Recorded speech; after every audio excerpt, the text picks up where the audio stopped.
Otra vez México es objeto de la lupa de las calificadoras en el mundo. La empresa Fitch Ratings redujo la expectativa de crecimiento de nuestro país en aproximadamente una cuarta parte de lo que se esperaba en la anterior cifra, que sería nuestra economía en este año que corre, el 2019. Fitch Ratings reduce de 2.1% a 1.6% su estimación de crecimiento económico para nuestro país en el año que corre.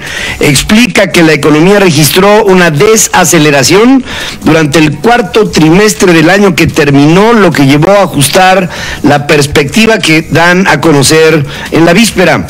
En términos de oferta, la debilidad se concentró en actividades secundarias, según dice Fitch. Explica la escasez de combustible, o sea, lo que fue esta inicio de la lucha en contra de los huachicoles, y las huelgas en la zona norte de la República Mexicana han sido factores que han influido en la nota baja del crecimiento de la economía mexicana. Hay que decirlo, que algo que ha sido un denominador común de todas las calificadoras en esta perspectiva de baja en el crecimiento de la economía mexicana tiene que ver con el prestigio del país, con la cancelación de la construcción del nuevo aeropuerto de Texcoco. Hay la expectativa, ahora flota en el ambiente, de si la Coparmex finalmente coló este proyecto propuesto al presidente de la República para que los empresarios terminen el aeropuerto de Texcoco, paguen el resto de lo que hay que pagar para llevar el aeropuerto al 100% y se consolide también ahí una investigación, una auditoría para ver qué tanto grado de corrupción había en el pasado reciente entre la Secretaría de Comunicaciones y Transportes, llevada por Gerardo Ruiz Esparza, esta rata de dos patas, y constructoras que estaban haciendo el aeropuerto. Alcanzar la meta económica del 4% será imposible sin mayor inversión en obras de infraestructura, coinciden directivos bancarios. Yo, más bien, aunque haya obras de infraestructura, ya en este momento nadie puede sacar al país adelante con una perspectiva de crecimiento del 4% en la economía mexicana. La Coordinadora Nacional de Trabajadores de la Educación volvió a las andadas, secuestró a la Cámara de Diputados, exigió sea abrogada en su totalidad la reforma educativa del sexenio pasado y que se le entregue el nuevo dictamen. La mesa directiva suspendió la sesión destinada a debatir el tema. El presidente de la mesa, Porfirio Muñoz Ledo, turnó el debate para hoy. Los coordinadores parlamentarios llamaron a garantizar la seguridad. Mario Delgado, presidente de la Junta de Coordinación Política, aseguró que el cerco no tiene justificación porque las preocupaciones del magisterio fueron atendidas en el laudo. La coordinadora amenazó con mantener por 48 horas el bloqueo a San Lázaro. Vamos a tener contacto otra vez con los maestros para ver si se abren algunos accesos y la Cámara pueda seguir funcionando de manera adecuada y se lleve a cabo la sesión de la Comisión de Educación y Comisión de Puntos Constitucionales. Pues así lo único que estamos dando es la impresión de que somos un país todavía tercermundista, con bloqueos a la Cámara, como si bloqueando se arreglaran las cosas. La Coordinadora Nacional de Trabajadores de la Educación también citó al Senado, luego de que los diputados se trasladaron al recinto como sede alterna para dictaminar en comisiones la reforma educativa. Acusó a los diputados de protagonizar una vil traición y de repetir la historia peñista por intentar efectuar la votación en la Cámara Alta. La reforma educativa de Andrés Manuel López Obrador, ¿cuál tú? No sé de qué están hablando, retiró la evaluación del ingreso para docentes, es decir, tendrán pase automático para ser maestros.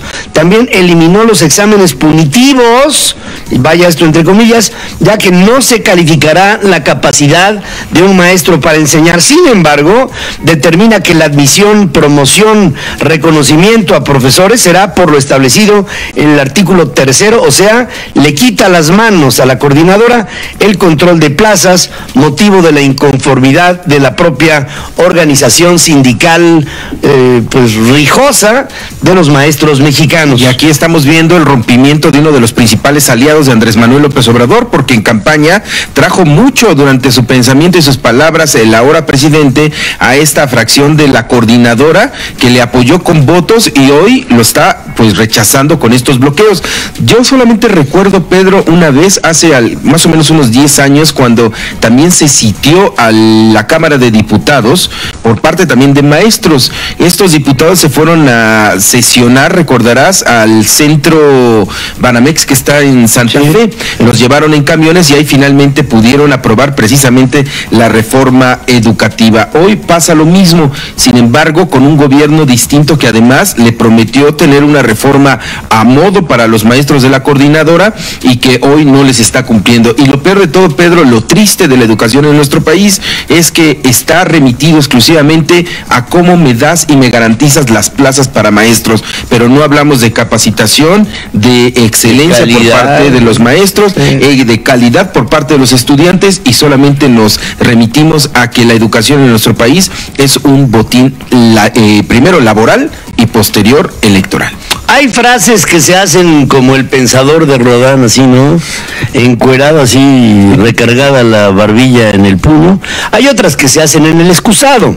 Esta, de Napoleón Gómez Urrutia, no tengo la menor duda, la pensó ahí.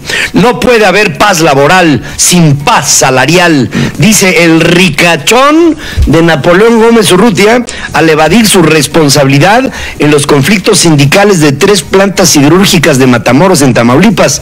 El líder minero aclaró que las empresas siguen en paro, pero no han cerrado. El senador por Morena niega que esté atrás del conflicto, afirma que negocia con la Secretaría del Trabajo un aumento del 20% y un bono de 32,000 pesos para cada uno. Yo en lo personal creo que no tienen fundamentación y justificación para cerrarlas cuando han crecido la productividad en un 30%. Sí creo que puede formar parte de una estrategia para atacar al sindicato, a la nueva Confederación Internacional de Trabajadores, a mí en lo personal, para atacar el proyecto del presidente del gobierno.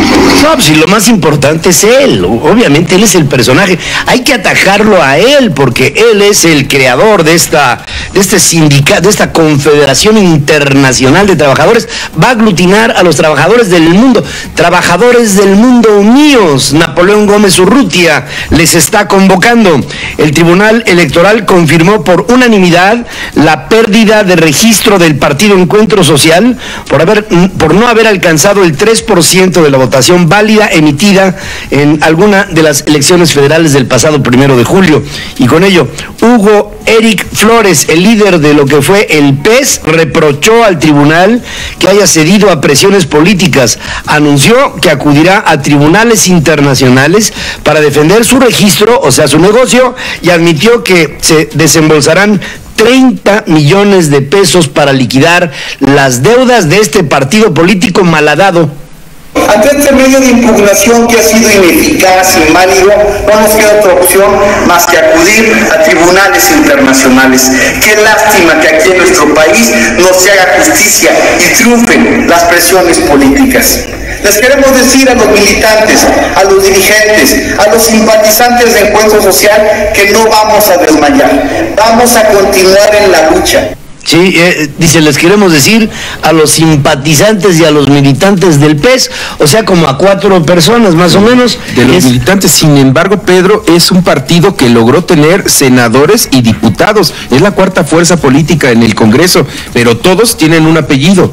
Se apellidan López Obrador, no fueron por su propio partido. No, hombre, es producto de la negociación, por eso el tribunal llegó a la conclusión de que no tenía por qué conservar el registro este partido político. Morena, Partido del Trabajo, el Verde Ecologista, mira nomás, registraron a Miguel Barbosa como su candidato al gobierno de Puebla ante el Consejo Local del Instituto Nacional Electoral. Barbosa llamó a sus contendientes a una elección sin descalificaciones para no polarizar al Estado. No más. Si el voto popular le favorece, como servidor público, siempre en contacto con la gente. Mi compromiso es renovar la vida pública del Estado. Mi compromiso es reorientar el rumbo que Puebla se ha desviado. Vamos a pacificar Puebla, pero vamos a pacificar encontrando los cauces de buena convivencia. No, es un estadista, no cabe. Oye, Pedro, y nada más para que quede ahí en el registro del Instituto Nacional Electoral, ayer buscamos, como lo prometimos aquí, la entrevista con el ahora candidato de Morena al gobierno de Puebla, Luis Miguel Barbosa, y pues mira, como novio, ¿no? Nada más me dejaron en visto.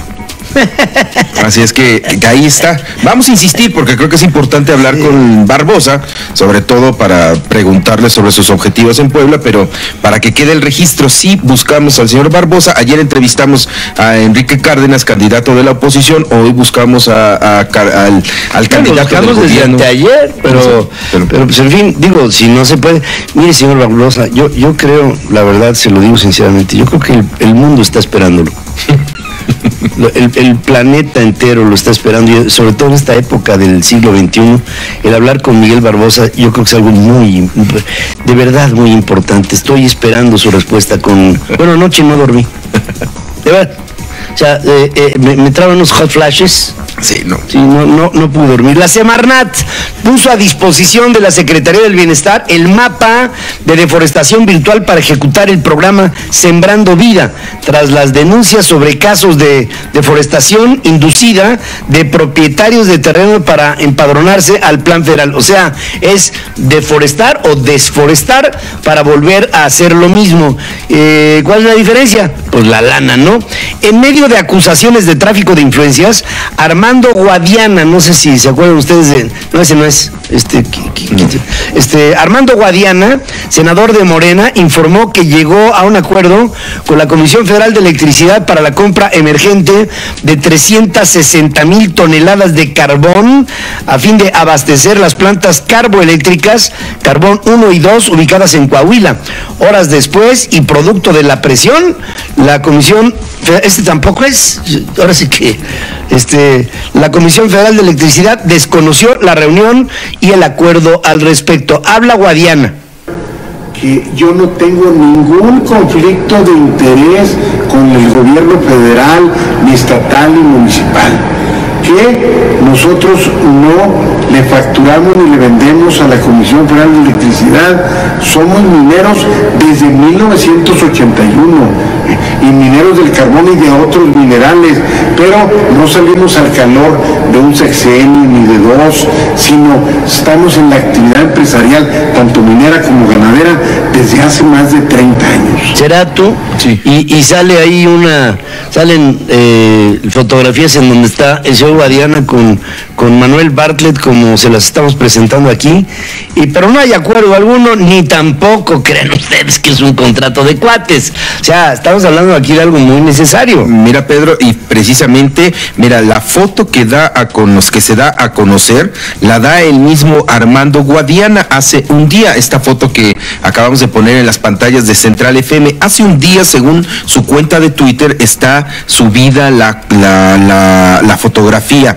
En la reunión, dice textual, este senador de Morena, con Manuel Bartlett, director de la Comisión Federal, con Reyes Flores, coordinador del gobierno federal en Coahuila, o sea, esto es el virrey de Coahuila, y un servidor, obviamente, el senador de Morena. Se acordó la aprobación de los pedidos emergentes de carbón para las plantas Carbón 1 y Carbón 2 ubicadas en Nava, Coahuila.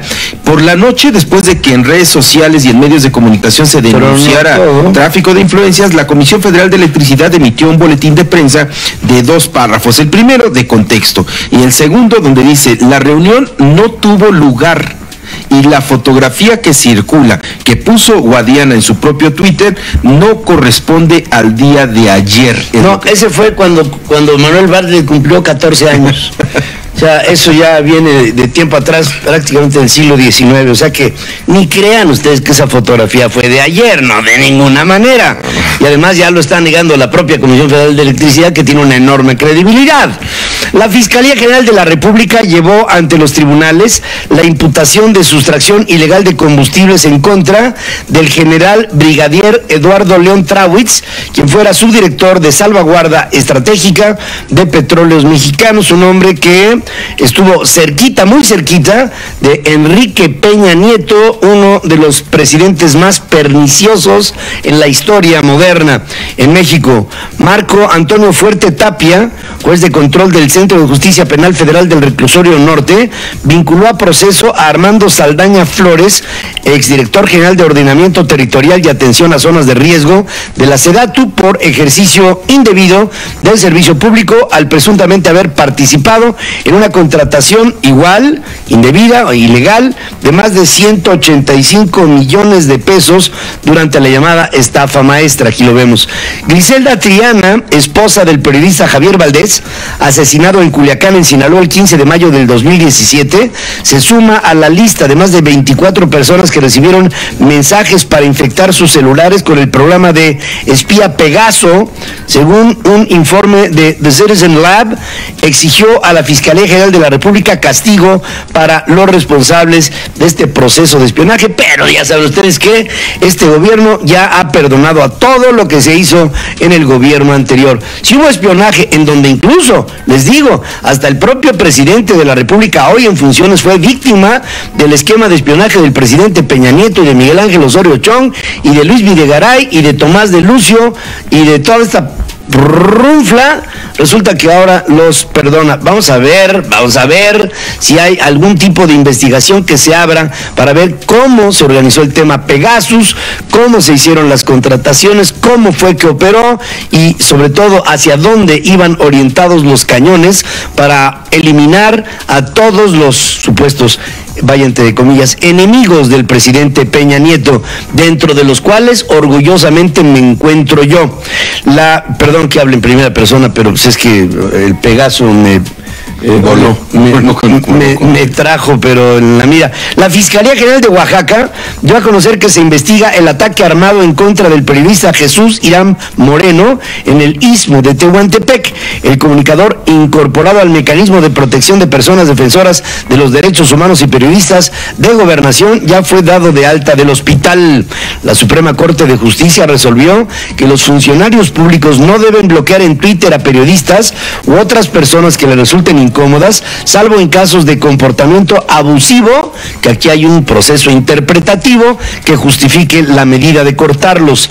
Tras el veredicto, Jorge Winkler, fiscal de Veracruz, desbloqueó de su cuenta de Twitter al periodista Miguel Ángel León. El amparo conseguido por el comunicador obliga a Winkler a permitir el acceso no solo mientras permanezca en el cargo, sino incluso después de que lo deje, pues seguirá siendo una persona pública, aunque ya no sea servidor. Bueno.